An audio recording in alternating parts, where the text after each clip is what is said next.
I would say it was around about that time, probably about 1979, when I managed to swerve doing any more children's programs for Granada. Um, I was still on the 8th floor because there was no room for me on the 6th floor where they did other light entertainment. What was going on the 7th floor is beyond me. But I understand there was a sort of like mini control production centre there that was rigged up to various hotels where hidden microphones and cameras were recording people, all kinds of people, politicians, celebrities. I think I saw a video of Freddie Starr doing something, but I'm not too sure because my glasses were broken. I can't really say any more than that. But going back to '73 when I joined Granada, I wrote a letter and asked my mum's friend Barbara to read through it, and she said, "You can't send that in. It's illiterate, and your spelling's all over the place, and your punctuation, your grammar, and your handwriting's shocking. It's all bunched up. So she wrote it for me. Wrote it with a fountain pen, I think it was, or one of those cartridge pens. And I think it was about a week later, we had a Bakelite GPO telephone installed, and in those days they were always installed in the hallway, and if they were installed on the wall, you were working class, but if you installed them by plugging them into a cable and they sat on a table or a chest of drawers, you were certainly working class, of a higher level or lower middle class, but that's completely beside the point. I got there was a phone call, and I heard this. I said, "I think you've dialed the wrong number. If you've had a stroke, you need to ring 999." But then, I sort of like tuned in, and it was apparent that it was somebody working in personnel at Granada saying that they were going to write to me about the possibility of working for them.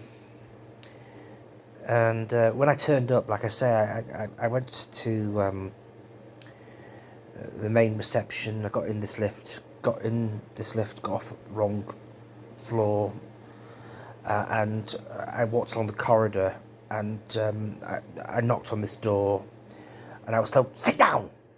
Don't move!" So for about 2 hours, I barely blinked. I didn't do anything. And as I say, the windows were single pane, rusty at an angle, letting all the draft, all the cold in.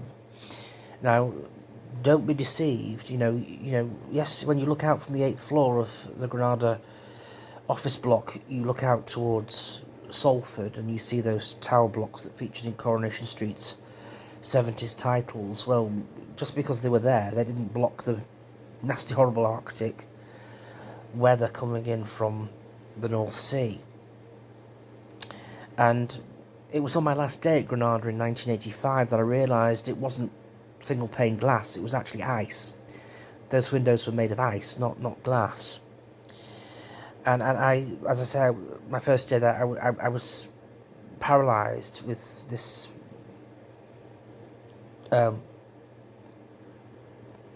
fear by someone who I thought, shouldn't be working in television, should be, working in a concentration camp somewhere.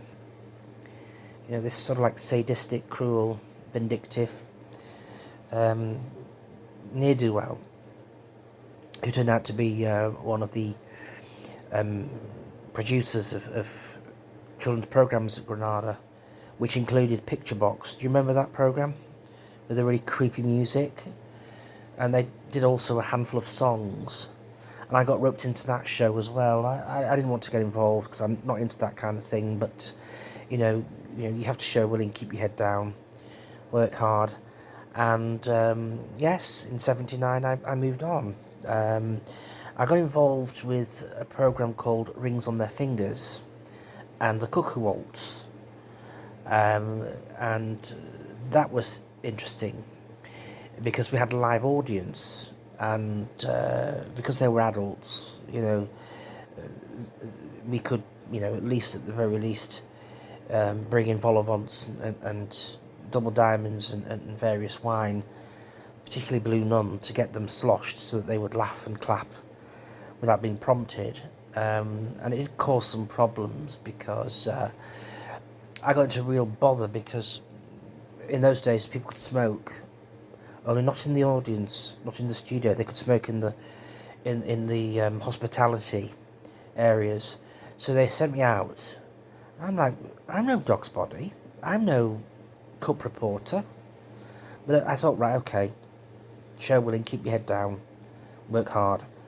So they sent me out to get some cigarettes. And they said, just go down to that, kiosk at the end of the road on the corner of Deansgate and Key Street. So off I went.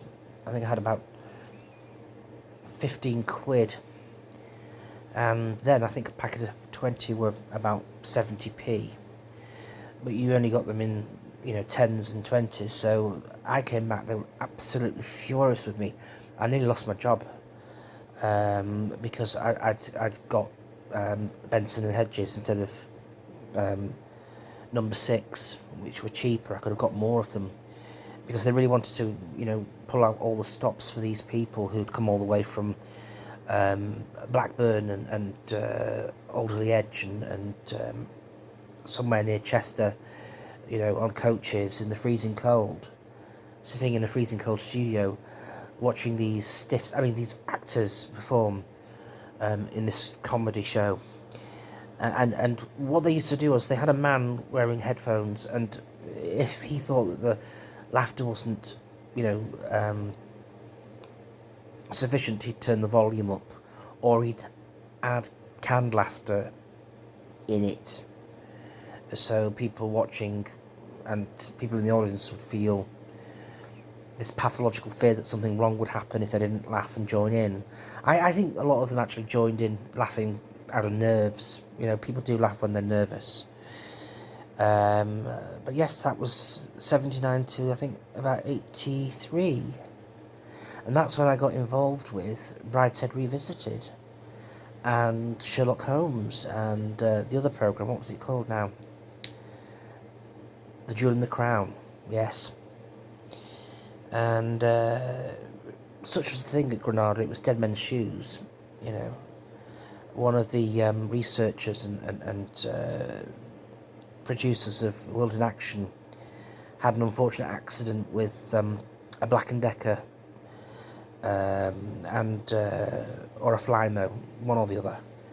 So I went from light entertainment to documentaries and news and current affairs. So, looking back, it was a big move, it was a big change.